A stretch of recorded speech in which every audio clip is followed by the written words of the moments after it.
Disclaimer. This podcast will mostly deal with the relationship between men.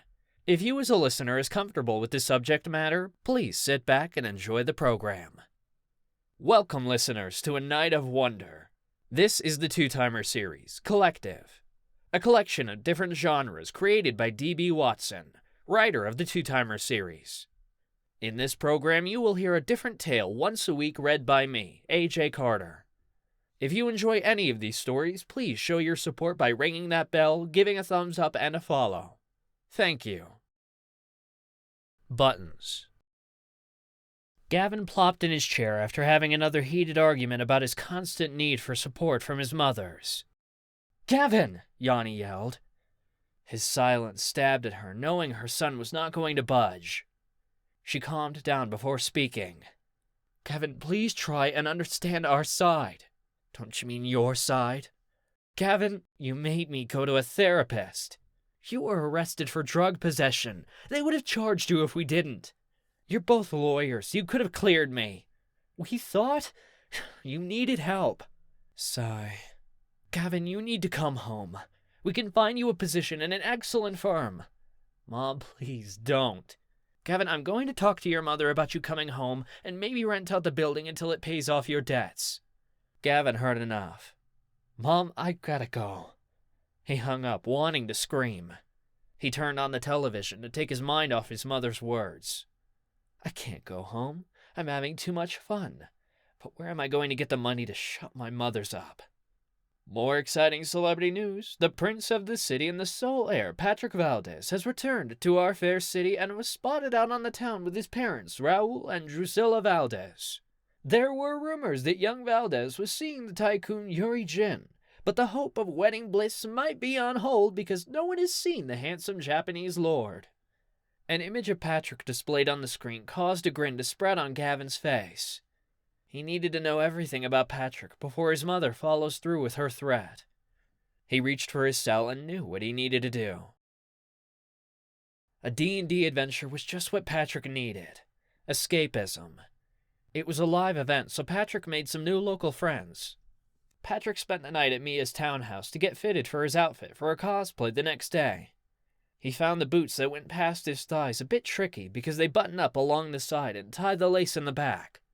The stilettos were no problem. Patrick was used to walking in heels. Mia had to leave early to set up her booth. "Will you be all right getting into your costume?" Mia asked, grabbing the bag she left at the door. Patrick sat at the dining table, drinking a cup of tea in his robe. "I'll be fine," he said between sips. "Okay, I'm out. See you soon. Love you." "Love you too." Patrick finished his tea as he checked his phone for any messages.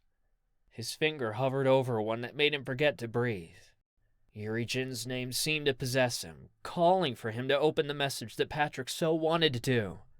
Patrick wanted to drop his phone so the spell that was holding him would break, but he didn't, and without realizing it, he opened it, hoping it was Yuri begging for his forgiveness and wanting a second chance. But it wasn't. "You left a suitcase. Do you want me to send it to your penthouse in town or your parents?" Patrick's soul was crushed. It wasn't a plea for forgiveness. He wasn't even sure Yuri even wrote the message. It sounded more like Penny, Yuri's assistant. Did Yuri ask her to send this? And if so, why through a text? "Yuri, why? Why wasn't I good enough for you?" He dropped his cell and stood. He walked into the kitchen to a cabinet where he knew Mia kept her alcohol. He opened the door where he saw one unfinished bottle of whiskey. He closed his eyes and ran his fingers through his rustled curls, trying to stop his demons from escaping. Patrick walked through the convention hall, staggering a bit, but was able to remain standing. Passers-by were in awe when they saw the splendid magic girl. Patrick loved that he didn't get spotted as the heir to the Valdez fortune. It was just treated like a cosplay zealous. But the 2 glasses of whiskey on his empty stomach were affecting his balance. He saw a bench and decided to rest before continuing to find Mia. He looked around and noticed he sat in front of a vendor selling alcohol. "Just my luck," he said to no one. "Having trouble?" asked a blonde-haired man with a bright smile, dressed as Prince Charming. Patrick wasn't sure what to say to the striking man. "Let me guess, you wanted to buy a drink, but you forgot your ID." "No, I have it." Patrick used his real voice to show him he wasn't talking to a female. "Wow, you're a guy," he said, never dropping his smile. "Okay, that's even better. Do you want me to grab you something?" "No, I don't need anything." "Well, then can I help you with your other problem?" "What other problem?" "Your boot seems to be buttoned up wrong." Patrick looked and saw he was telling the truth.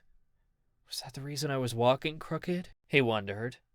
"My name is Gavin Martin, or you could call me Prince Charming. Can I help you with your boot?" "I can do it myself." "Please let me help you. It's been my dream to help a magic girl." Patrick was flattered. He wasn't sure if it was the alcohol or his wanting validation. "All right. Thank you, my prince." Patrick watched while Gavin unfastened and then refastened the buttons with care. He stood and held his hand out to him. Patrick took the offered palm and rose to find his boot better secured. "Thank you. It fits much better." "On very lovely legs." Patrick blushed again at the compliment or the attention. He wasn't sure which. "Would you like me to escort you?" "No, I'll be fine." "But this is tourist season. It's not safe." "I'll be fine. Besides, no one will recognize me as a—" Patrick caught himself. "Recognize you? Never mind. I need to get going." "Oh, all right," he said, disappointed.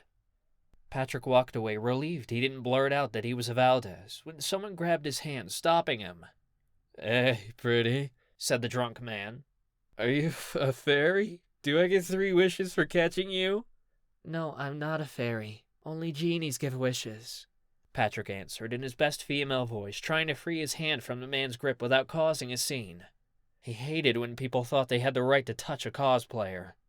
"Then how about a kiss?" The man yanked Patrick into a bear hug. Patrick could feel his breath on his neck. He started to panic when another hand grabbed him around the waist and pulled him from the man's hold. Patrick saw Prince Charming holding him while he had a hand on the man's chest. "You seem to be intoxicated," Gavin said. "You stepped out of bounds with the young lady." "Who the fuck are you?" "I'm her Prince Charming." Before the man could retaliate, 2 security guards grabbed him.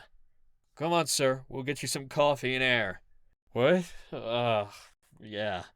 Okay." The man walked off without argument. Gavin whispered in Patrick's ear. "Sorry for grabbing you. I just wanted us to stay in character so people would think we were acting out a scene." Patrick glanced around and saw people snapping pictures of them and clapping. He smiled and played along. "Allow me to reward you," he said, kissing Gavin on the cheek. Patrick looked at him with a sincere smile. "Gavin, Your Highness, I would love for you to join me." "I don't even know your name, unless you want to stay in character." "No, it's not that. My name is Patrick, but you can call me Princess Ice." "Okay, Princess Ice, allow me." He presented his arm to him. Patrick was thrilled as he took Gavin's arm for the first time in a long time. For the rest of the day, Gavin hung out with Patrick and his friends. He endured watching their performances, clapping and cheering along with the crowd, more so for Patrick. Patrick had plans with his friends and invited Gavin along. "Sorry, I have plans to see my parents." "Oh, well, would you like to have dinner with me?" "Dinner with Princess Ice?" "No, dinner with Patrick Valdez." "Valdez?" Patrick seemed tense after confessing his name. "You're a Valdez. Wow." "Yeah, sorry, that's why I don't tell anyone my last name." "Do you still want to have dinner?" "I do, but it will be my treat, as a thank you for rescuing me." "That's all?" Patrick seemed to think over his question. "Because if that's the only reason, then a thank you will suffice. You don't have to spend money on me." "No, I do want to have dinner with you, Gavin. I had a really nice time with you." "And I you, Patrick. But I'm looking forward to getting to know you more." "You are?" "For one thing, I love to see you in men's clothes." "Well, okay." Patrick and Gavin exchanged numbers and set a date for dinner. Patrick arrived to pick up Gavin in his chauffeur-driven car. Patrick took him to Ivy, a posh restaurant whose reservation list was booked for the next 3 years, but for a Valdez, there was no waiting. Gavin enjoyed the finest food he had ever tasted, along with the best service. He said all the right things as Patrick's wallet chipped away. Their dates continued as Gavin allowed Patrick to splurge on him. To celebrate their 2 months anniversary, they went on an evening cruise on the bay, which was a private club. Later that evening, Gavin sat wearing his robe by his open bedroom window, smoking a cigarette. Patrick spent the night at Gavin's place. It was after midnight, and the building next door, like the alley below, was quiet. "Gavin?" groaned a voice from his bed. Gavin glanced over at the disheveled curls of Patrick Valdez, who had awoken after their lovemaking. "I'm cold." Gavin stared at him with contempt through the dark room. "What a spoiled brat," he said, putting his cigarette out and closing the window. Patrick reached his hand out to him. "I'm your spoiled brat." "Oh, you're so much more than that," Gavin said, removing his robe and climbing back into bed. The end.